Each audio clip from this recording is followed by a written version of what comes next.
Bonjour et bienvenue sur DigiSchool. Je suis Stéphane Frémion, votre professeur de calculs commerciaux.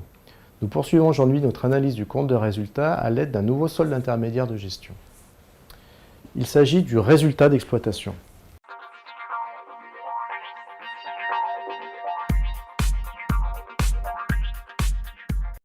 Le résultat d'exploitation mesure le résultat réalisé par l'entreprise, qu'il soit positif ou négatif, en d'autres termes s'il s'agit d'un bénéfice ou d'une perte, qui est dégagé par l'exploitation à proprement parler de l'entreprise. On va donc se poser la question si l'entreprise, grâce à sa seule activité, dégage un bénéfice ou une perte. Avant d'aller plus loin, il est important de s'arrêter sur deux notions importantes en comptabilité. La première concerne les amortissements.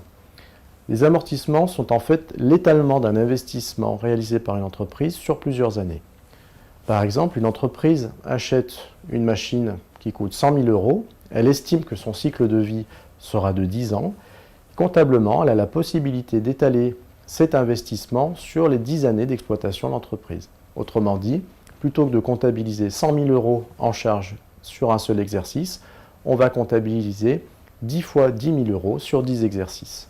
La deuxième notion importante, ce sont les provisions.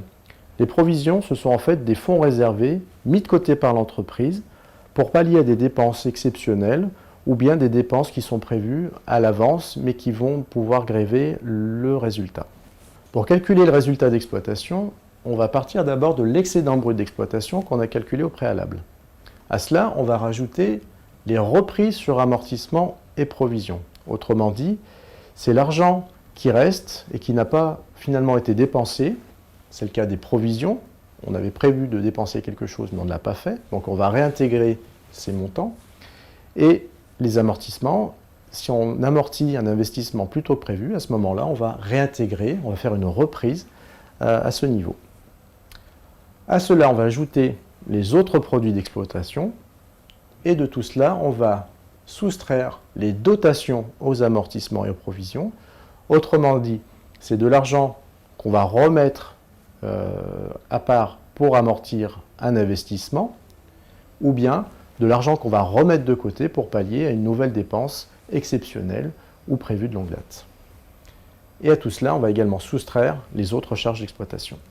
En conclusion, le résultat d'exploitation permet de mesurer le bénéfice ou la perte enregistrée par une entreprise grâce à sa seule exploitation, grâce à son cœur d'activité.